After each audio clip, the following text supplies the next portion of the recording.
Hi everybody, Sara and Keith with the Leaders Lyceum back with Weekly Thought Fuel. Hey, where we left them last week, Sara, and where we left you guys last week is with this idea of putting yourself on the shelf.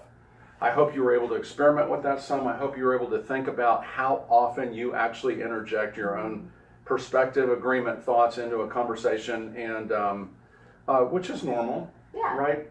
But it's not when we're really trying to create an environment where we can get feedback.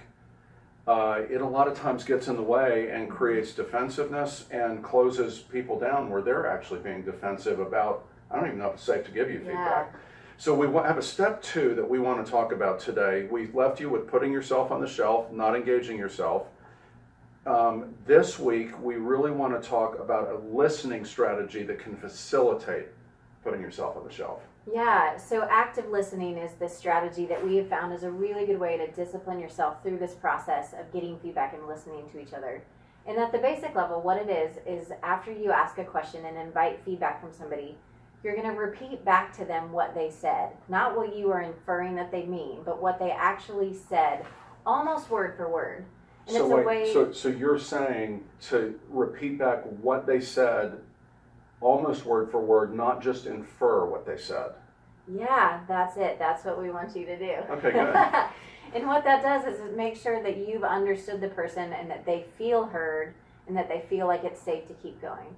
So what you would do in a situation like this is you would repeat, just like Keith just did, repeat back what you hear someone say, and then encourage them and invite them to go further and say, okay, tell me more. Is there more? And get them to keep going and then repeat back. So I got a fun little game.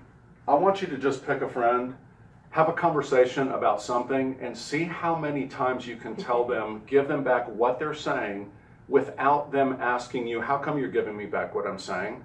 And I mean, seriously, I think if they do this, I think the advantage to doing this is you're going to figure out your own vocabulary of how to confirm, repeat back what someone's saying without it being, you're being so weird with me.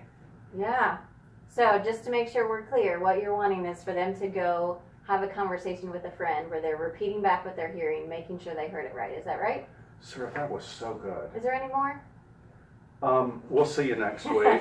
See ya.